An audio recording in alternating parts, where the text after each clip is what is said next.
የዲጂታሉን ምህዳር ለማስፋት በዲጂታል ኢትዮጵያ 2025 የትግበራ ምዕራፍ አስቻይ ሁኔታዎችን የገነባችው ኢትዮጵያ የዘርፉን አውድ ወደ ላቀ ደረጃ ለማሻገር ከሰሞኑ ዲጂታል ኢትዮጵያ 2030 ስትል አዲስ ምዕራፍ አስጀምራለች። አገልግሎቶችን ዲጂታላይዝ በማድረግ ከዓለም ጋር መሳ ለመሳ ለመጓዝ ቆርጣ የተነሳችው ሀገር ለዘርፉ ትልቅ ትኩረት ሰጥታ ተግባራዊ እንቅስቃሴዎችን እያደረገች ነው።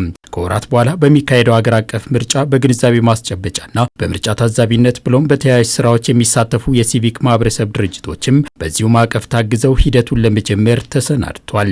የምርጫ ጣቢያው ዝግጅት እስከ ውጤት ገለጻ ድረስ ያለውን የሚሸፍን የትዝብት ስራ ነው። ይህንን ደግሞ በቴክኖሎጂ በታገዘ መንገድ ነው የምናደርገው። እነዚህ ቴክኖሎጂዎች የምንጠቀምባቸው አፖሎ የሚባል ፕላትፎርም አለ፣ ቴሌሬቪት የሚባልና በሲኤምኤስ አማካኝነት በጣም በአጭር ጊዜ ውስጥ እዛው ምርጫ ጣቢያ ውስጥ በስልኮቻቸው የትዝብት ሪፖርቶቻቸውን የሚልኩበትን አሰራር ላይ የክህሎት ስልጠና እንሰጣቸዋለን። በቅድመም ሆነ ድህረ ምርጫ ያሉ እንቅስቃሴዎች ላይ በንቃት የሚሳተፉት የሲቪክ ማህበረሰብ ድርጅቶቹም ቀድሞ ላይ ከታዛቢዎቻቸው የመስክ መረጃዎችን ለመቀበልና ለማደራጀት የጊዜ ብክነትን ጨምሮ ታማኒነቱ ላይ እክል ይፈጥርባቸው እንደነበርም ይነሳል። መረጃዎች ሲቀበል የነበረው ህብረቱ በስልክ ነበር። ከዛ ደግሞ ታሊ ያደረገ በዛ መንገድ ነበረ መረጃዎችን ሲቀበል የነበረው።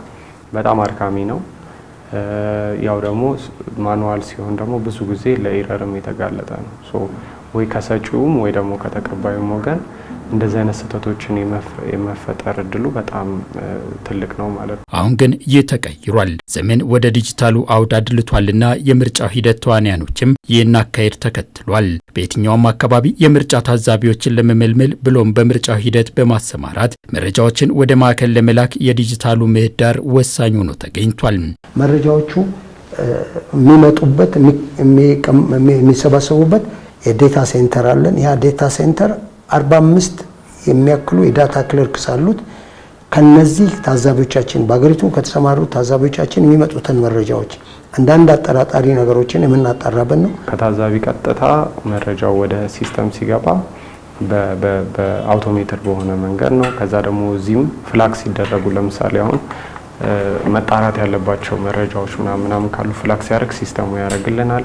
ከዛ የሰው በጣም ኢንተርቬንሽን በጣም እየቀነሰ የመጣበት የሰውን ህይወት በጣም ያቀለለበት ምናምን ያለው ቴክኖሎጂ ሲኮን የረዳው በዛ መንገድ። እንደ ሲቪል ማህበራትም ደግሞ በመታዘብ ሂደት የሚደረጉ ዲጂታላይዝ የማድረግ ሂደቱም ደግሞ በአንዳንድ ሲቪል ሳይቶች ሙከራ የተደረገ ስለሆነ እሱንም አፕሪሼት የምናደርገው ነው ማለት ነው። ይሄ ከጥርጣሬ ነፃ የሆነ እንዲሆን አንዱ በሌላው አሉባልታዎች እንዲኖሩ እድል የማይፈጥር ስለሚሆን ሞር ተአማኒነቱ ደግሞ የሌጂቲሜት መንግስትን ከማምጣት ረገድ ወይም ቅቡልነት ያለው መንግስትን ከማምጣት አንጻር ትልቅ ሚና ይኖረዋል ማለት ነው። እንዲህ ባለ መልኩ ራሳቸውን በዲጂታሉ አውድ እያበቁ የሚገኙ ማህበራቱም ለሀገራዊ ምርጫው የሚጠበቅባቸውን ቅድመ ስራ በዚሁ አግባብ እያስኬዱት ይገኛል። እንዲህ ያለው አካሄድ ሀገር የያዘችውን የዲጂታል ኢትዮጵያ 2030 ትግበራን የሚያግዝ ከመሆኑም በላይ ተአማኒና ከሰው ንክኪ ነፃ የሆነ መረጃን ለመሰብሰብ በጎ ሚና ይኖረዋል።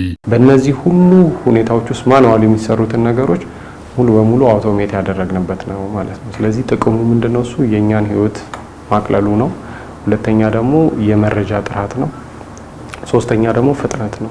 ፍጥነት ስለ የትዝብት መረጃ ወዲያውኑ ወጥቶ ለጀነራል ፐብሊክም ለስቴክሆልደርም መድረስ መቻል አለበት። በፍጥነት መረጃዎችን ሰብስበን አጠናክረን አናላይዝ አድርገን የምንሰጥበትን ብሎልናል። በመንግስት የተያዘው ዲጂታላይዜሽን ከፍተኛ ሚና ይኖረዋል እንደ ሀገር። ምክንያቱም ለበለጸጉ ሀገራት እያደረጓቸው ያለው ነገር አለ ከዚህ አንፃርና መረጃ ላይ ያለውን አክሰሲቢሊቲ በደንብ የሚያፋጥን ነው የሚሆነው። ሰባተኛውን ሀገራዊ ምርጫ በልዩነት ለማካሄድ ትኩረት ሰጥታ የሰራች የምትገኘው ኢትዮጵያም የመራጮች ምዝገባን ጨምሮ የተለያዩ እንቅስቃሴዎች ዲጂታላይዝ ይሆናሉ ማለቷ ይታወሳል።